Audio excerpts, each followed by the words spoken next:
We're in the next chapter, and the first thing we're going to learn is trigonometric identities. So ways that we can change around a given function to match something that we know how to evaluate. So a trigonometric identity is an equation involving trigonometric functions that is true for all values for which every expression in the equation is defined. The identities help evaluate functions, simplify expressions, verify identities, and solve equations. Okay, so we use these to kind of manipulate the function into something that we know. Most of those, actually all of these you should know already. So tan is sine over cosine, as long as cosine theta isn't 0. Cotangent, cosine over sine. And then we have sine is 1 over cosecant. That might be useful. Cosecant is 1 over sine, so on and so forth. Okay, so we're going to be given a certain value in the next set of functions, and we need to use some kind of identity to evaluate and answer the question. Okay? Okay, let's go to number 1.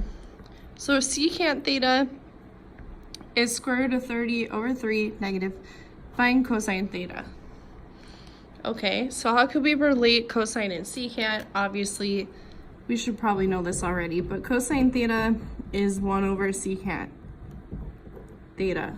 So if I'm trying to find cosine theta, I will just do 1 over negative root 30 over 3, because that's what secant theta is.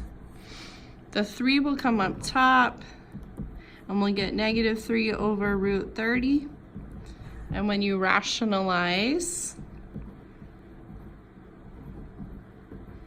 we'll get negative 3 root 30 over 30. And when you simplify, we'll have the negative root 30 over 10. Okay? All right, so number 2. We have tangent and cosine. We want to find sine. So tangent is a quotient of sine over cosine. Okay, so we'll rewrite tangent x as sine x over cosine x. We'll substitute in what we know. So square root of 2 over 4 for tan x. And we know that cosine x is negative 2 root 2 over 3. And then we'll solve for what sine x is. Okay? So when I plug in, I'll have square root of 2 over 4 equals sine x over negative 2 root 2 over 3. Okay? And so from here, I'm going to group this up, and then I'll cross multiply. Okay? So now remember we're solving for sine x.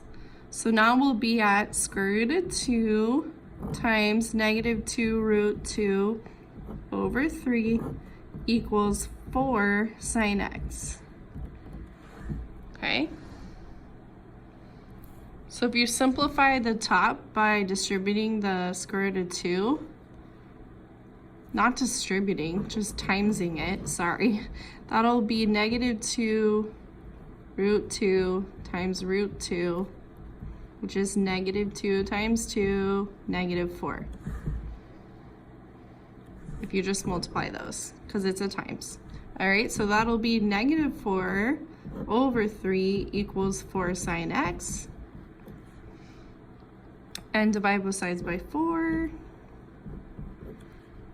So if you simplify that, the 4's will cancel, and we'll get negative 1/3 is sine x. That's your answer. Okay?